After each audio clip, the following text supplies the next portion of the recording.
Bien, mesdames et messieurs, bonsoir. On va pousser un peu la voix parce que on n'a pas de micro, je ne sais pas comment ça marche pas en tout cas, je ne sais pas comment ça va faire pour que ça marchasse.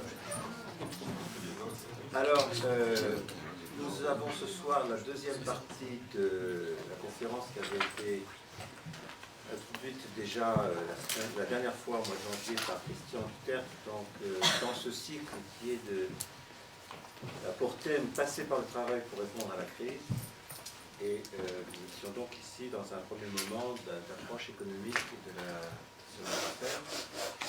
La dernière fois, on s'est surtout intéressé à la question de l'analyse de la dimension industrielle de la crise. Et aujourd'hui, on va travailler sur l'enjeu d'analyser les choses à partir de la dynamique des services.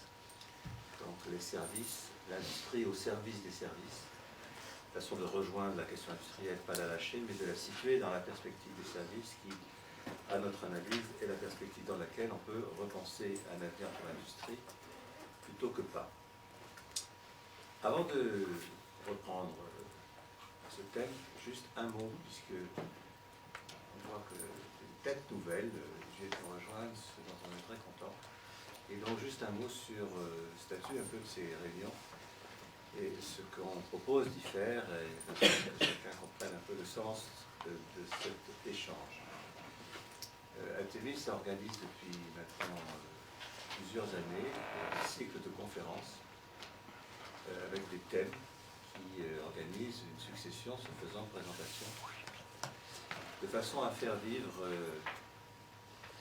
d'abord ce que nous on apprend, ce que l'on comprend et ce que l'on espère échanger à partir de nos propres actions dans les interventions que nous menons sous qualité d'Athémis et à partir des postures qu'on a les uns et les autres aussi dans différents cercles. Athémis, ce faisant, je concrétise une dimension de recherche qu'on ambitionne à travers les interventions et qui croise d'ailleurs l'idée que les interventions sont des questions de recherche. C'est très important parce que ça anime aussi une réflexion sur le métier même de consultant. Ce n'est pas simplement un métier où il essaierait de consommer ou d'appliquer ce que la recherche produirait de son côté. Et ça concerne une réflexion sur le métier même de chercheur aussi, qui, dans un rapport clinique au terrain, ne peut pas se dissocier des enjeux justement de transformation. C'est en transformant qu'on apprend les choses, c'est dans la façon dont on agit sur le monde que le monde nous est connu. Et c'est donc dans cette problématique de la manipulation, y mettre la main, qu'on peut espérer garder la main sur les affaires. C'est ça l'idée. Et là, on a un pari qui est à la fois théorique, épistémologique, méthodologique et politique. Et c'est le lien de tout ça qui est l'enjeu du projet Athémis, et puis l'enjeu de ces rencontres que nous vous proposons pour que, à partir de ce que nous apprenons et que nous faisons, on puisse échanger avec vous, en fait, plus ou moins à vos choses ou à vos façons. Et la communauté ainsi que ça génère, communauté de pensée et d'action, c'est notre ambition politique, pour le dire d'un mot. Alors, incidemment, ça prend aussi la forme tout particulière d'un travail qui se fait en parallèle avec ces réunions, ces conférences, qui s'est donné comme thème pour le coup travail et politique, qui est venu à la suite du cycle qui l'année dernière nous réunissait sur ce thème travail et politique et où à l'occasion des élections on avait sollicité un certain nombre de courants politiques et syndicaux à venir raconter et expliquer ici comment ils pouvaient se saisir ou n'arrivaient pas à se saisir selon de la question du travail, de l'endroit où ils sont. Et transversalement à ça, occasion pour nous de discuter du travail du politique en tant que c'est un travail aussi, à la façon même dont sur le management on avait procédé, en passant par la question du management comme travail, pour s'intéresser à la façon dont le management s'occupe du travail. Donc il y a là un lien. Et ce cycle de travail politique procède en ce moment dans le cadre d'un dispositif où un certain nombre d'entre vous participent et vous êtes les bienvenus, et qui est un cycle où on se met en charge de travailler sur cette question de la relation travail-école, qui fera peut-être l'objet d'ailleurs de l'élaboration, enfin, de l'instauration d'une association qui peut-être prendra le relais de ça pour institutionnaliser cette perspective. Incidemment, je le dis aussi, ce thème sera un thème qu'on proposera au congrès de la SELF, la Société d'ergonomie de la française, en août, fin août, où on fêtera le 50e anniversaire de cette auguste dame, et où dans le cadre d'un symposium, on fera justement écho de cette question travail et politique.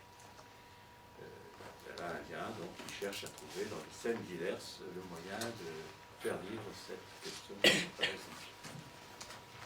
Voilà, cette introduction étant faite, et chacun étant vraiment maintenant à la même hauteur par rapport à nos affaires, je propose qu'on reprenne le fil de notre discussion.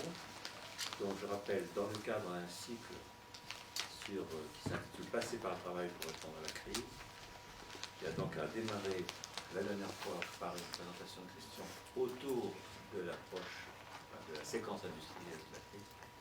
On va aborder maintenant la perspective servicielle qui s'offre d'ailleurs un peu comme une logique de sortie de crise. C'est pas rien quand même, c'est ça que on n'est pas au courant. Voilà, Christian, c'est à toi. Alors, pardon, juste parce que comme tout le monde n'était pas là, ils ne savent pas que ça se passe de la façon suivante. Sa Seigneurie va parler 3 quarts d'heure, on fera en sorte que ça ne déborde pas trop. Puis nous aurons donc le moyen d'échanger entre nous. Et puis à 8h, 20h, il y a un buffet qui se dresse pendant qu'on cause à nous. Génial. Et vous êtes évidemment tous conviés de façon à ce qu'on se quitte bons amis après. Voilà. C'est à toi. Bien.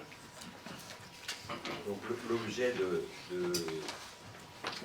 cette discussion que nous voulons introduire aujourd'hui porte sur la place que pourrait avoir l'industrie dans le futur, à travers comme ça avec une hypothèse qui serait la suivante: mettre l'industrie au service des services. Ou un peu l'image.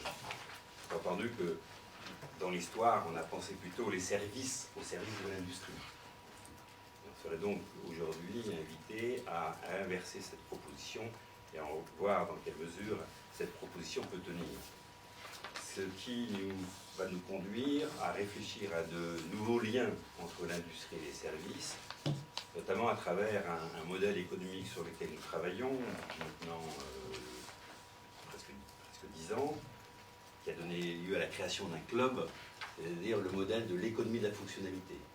Nous avons à Thémis impulsé un club en Ile-de-France, puis maintenant ça commence à se développer dans d'autres régions, qui s'appelle économie de la fonctionnalité et développement durable.